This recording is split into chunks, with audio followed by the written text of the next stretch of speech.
want to get on the scale? Yep. I'm slim now. Go ahead.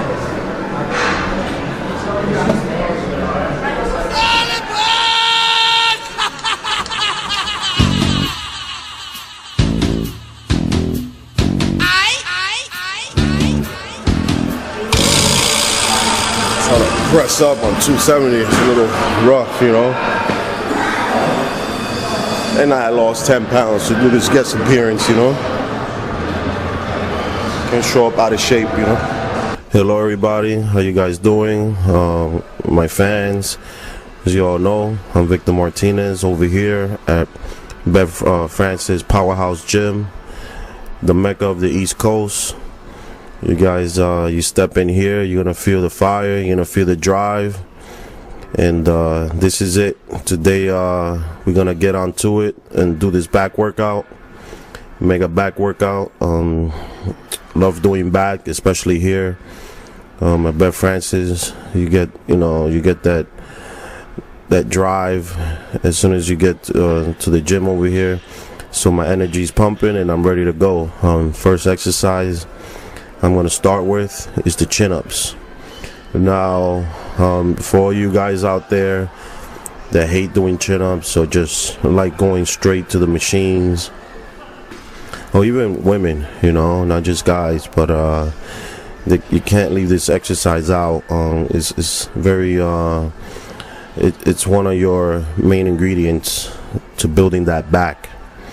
It's the first exercise I actually did before I did anything else for my back, was chin-ups. Just late nights at home, you know, 14, 15 years old, and just looking up for anything in the house where I could just grip on and just pick my whole body weight up. A lot of people think the chin-ups is optional, or you know, you can actually do it instead. You replace it with the lat pull down, but it's not the same. Lat pull down, I seen guys do the whole rack, and when it came to chin-ups, they could only do 2 reps with their own body weight. The chin-up is very unique.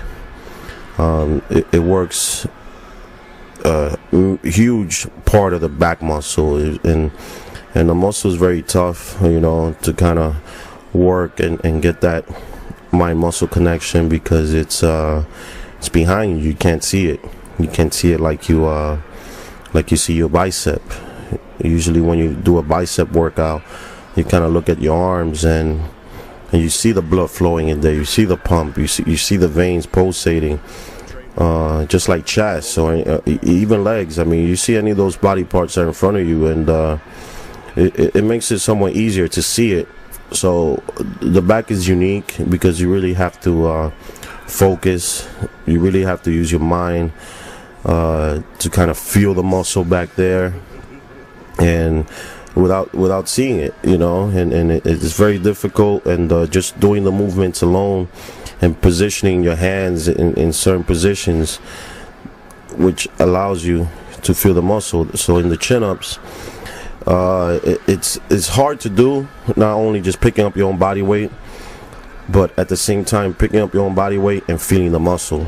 That's why I don't suggest going too wide. If you see my grip, it's kind of medium grip. It's not too close either, where I use too much of my arms. It's the chin up, so I definitely want to feel the major muscle group of my back. Usually start with 3 to 4 sets, and a lot of times you really don't have to put your chin over the bar. A lot of people think that's the whole concept of the chin up, or pull up, in other words. The whole main thing here is really filling out the muscle, feeling the muscle, or getting the positive, which is the squeeze right up top, and as you come down, getting the negative and getting the full stretch, and not to a point where you pull your lat muscle out of its socket. You know, you really want to get in there and definitely feel that squeeze right on top, and try to get at least, if you get a good 10 reps out of it, it's perfect. But then again, you don't want to do it sloppy with your whole body shaking. You know, if you need a spotter, get your spotter to hold on to you by the ankles, and they'll definitely get to execute the exercise. So 10 reps, 3 to 4 sets will pretty much pave the way for the upcoming, exercises. Now I'm going over to the reverse pull down, which is a good follow up from the chin ups. The chin ups, like I said, worked the outer part of my lats with and definitely shape. Now reverse pull down, slightly different. It's still working the back, but it brings your lat forward. It gives you that it for the front lat spread. It brings your lat forward. It's different movement. You can see by the elbows. Like I said, it's the back is very unique because the way you position your hands, the way you bring your elbows into your body, that will pretty much pave the way of the shape of your back. Do the reverse pull down because it gives me that thickness in my upper back. Gives me that thickness that I need. The thickness, if you're too wide, is definitely needed. That's why I notice in some people where they're too wide, where their back only looks good maybe in a couple of poses, but when they do others, it kind of just washes out. So the reverse pull down is definitely one of my key exercises to building that thick back.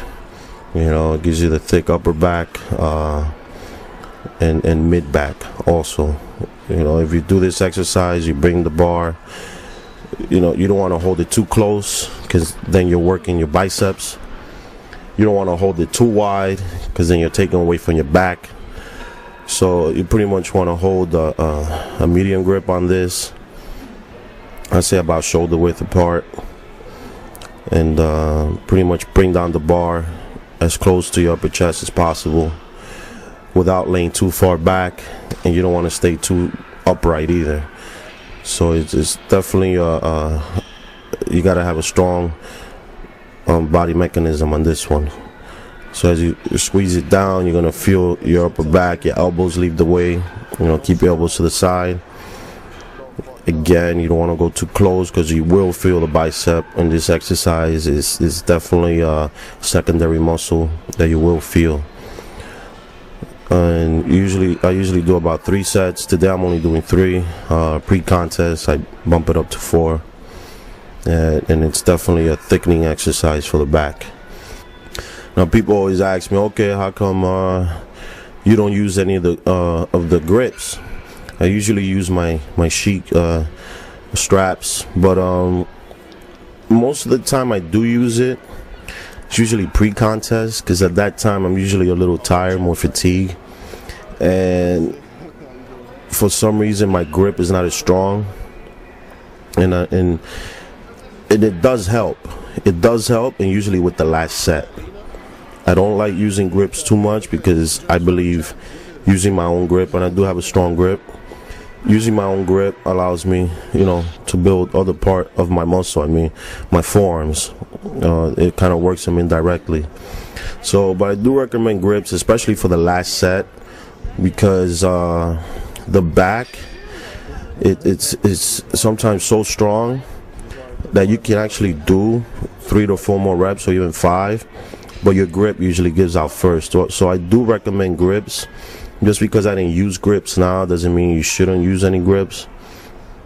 Again, I have a strong grip, and I do recommend you using straps or anything else, whichever one you have. The old school ones, definitely use them, especially for deadlifts, because usually your grips give out before you even complete a full set, and they're definitely beneficial. So don't definitely stay clear of them. Definitely use them to your benefit.